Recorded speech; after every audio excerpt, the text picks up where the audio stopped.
بسم اللہ الرحمن الرحیم۔ السلام علیکم۔ درویش ٹی وی کے معزز خواتین و حضرات، کہتے ہیں کہ ایک زمانہ تھا جب پہاڑوں کے پار ایک بہت بڑی ریز پر بادشاہ حکومت کرتا تھا۔ جیسے اکثر بادشاہ ہو جایا کرتے ہیں، اسے بھی یقین تھا کہ وہ زمین کا خدا ہے۔ بادشاہ کے لڑکے تھے، چھوٹے چھوٹے دماغوں والے، بڑی بڑی اناؤں والے۔ ایسا ہی ایک لڑکا انا کے ہاتھوں مجبور خود کو شہزادہ عالی شان کہلاتا۔ ایک روز وہی شہزادہ شکار کھیلتے کھیلتے پہاڑوں کے علاقے میں چلا گیا۔ وقت کا بھی کوئی علم نہیں، جانے کب بدل جائے، اور جو وقت بدل جاتا ہے تو کردار اپنے آپ بدل جاتے ہیں۔ شہزادے کا بھی وقت بدلنے کا وقت ہوا چاہتا تھا۔ وقت بدلا اور شہزادہ شکاری سے خود شکار ہو گیا۔ قصہ کچھ یوں ہوا کہ پہاڑوں میں بسنے والی قوم کی کچھ لڑکیاں اپنی بھیڑیں چرا رہی تھیں۔ شہزادے نے ان میں سے ایک کو دیکھا تو دیکھتا ہی رہ گیا۔ حسن تھا تو گویا آسمانی، جیسے یہ زمین کی ہو ہی نہ۔ شہزادہ چاروں شانے چت مکمل اسیر ہو چکا تھا۔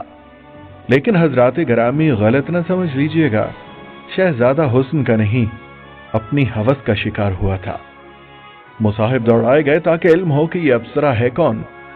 خبر ملی کہ شہزادہ علی شان یہ یہاں بسنے والی قوم کے سردار کی بیٹی ہے، اور اس کی بستی کی کہانی یہ ہے کہ گو کہ یہ مملکت کے قریب ترین بستی ہے، مگر یہ علاقہ آزاد ریاست تصور ہوتا ہے۔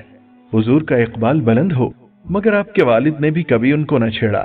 وجہ اس کی یہ ٹھہری کہ یہ دوست قوم ہے جو بیرونی حملہ آوروں کے مقابلے میں ایک مضبوط دفاع مہیا کرتی ہے، تو کیوں ان کو خواہ چھیڑ کر اپنی مغربی سرحد کو غیر محفوظ کر لیا جائے۔ شہزادہ عشق سے بے حال تھا، کم از کم اس کا یہی خیال تھا۔ دل کے ہاتھوں مجبور ہو کر شہزادہ علی شان نے سردار کی بیٹی کا ہاتھ سردار سے مانگ لیا۔ سردار باغیرت بھی تھا اور سیانہ بھی۔ ایک جانب جان سے پیاری بیٹی تھی تو دوسری جانب وہ ایک قوم کا سردار بھی تھا۔ اقرار کی صورت میں بیٹی ہاتھ سے جاتی ہے اور انکار کی صورت میں قوم کو بھگتنا پڑتا۔ اس نے ایک عجیب ترکیب نکالی۔ شہزادہ کو پیغام بھجوایا کہ اسے رشتہ منظور ہے، مگر علاقائی، خاندانی اور قبائلی روایات کے پیش نظر شہزادے کو امتحان میں سے گزرنا ہوگا۔ امتحان کیا تھا؟ بس گائے کی دم ہی تو تھامنی تھی۔ سردار کے باڑہ میں 3 گائیں تھی، تینوں میں سے کسی ایک کی دم تھامنی تھی۔ کھیت کے ایک جانب سے باری باری گائیں بھگائی جائیں گی، اس سے قبل کہ وہ کھیت پار کریں ان کی دم تھامنی ہوگی۔ شہزادہ نے نامہ بھر کو سنا، اپنے مصاحب کی جانب دیکھا۔ مصاحب مستقبل میں خود کو وزیر باتدبیر کے عہدے پر دیکھتا تھا، اس لیے ضرورت سے کچھ زیادہ ہی شہزادے کی خوشنودی میں مصروف رہتا۔ مصاحب نے آنکھوں سے اشارہ کیا اور شہزادے نے ہاں کر دی۔ نامہ بھر کے نکلنے کی دیر تھی کہ شہزادے کے پاس مصاحب بھاگتا ہوا پہنچا۔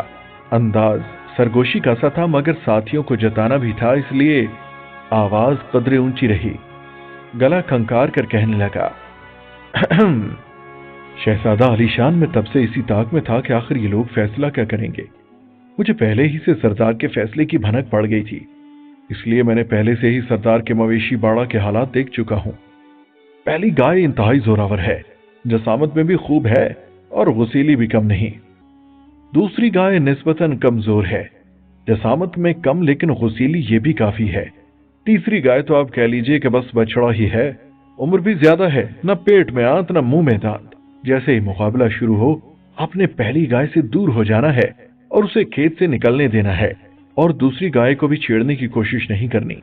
اور تیسری گائے، وہ تو سمجھے ہاتھ کے نیچے ہے، بس اسی پہ ہاتھ صاف کر لینا ہے۔ اڑتے اڑتے خبر پائے تخت تک پہنچی۔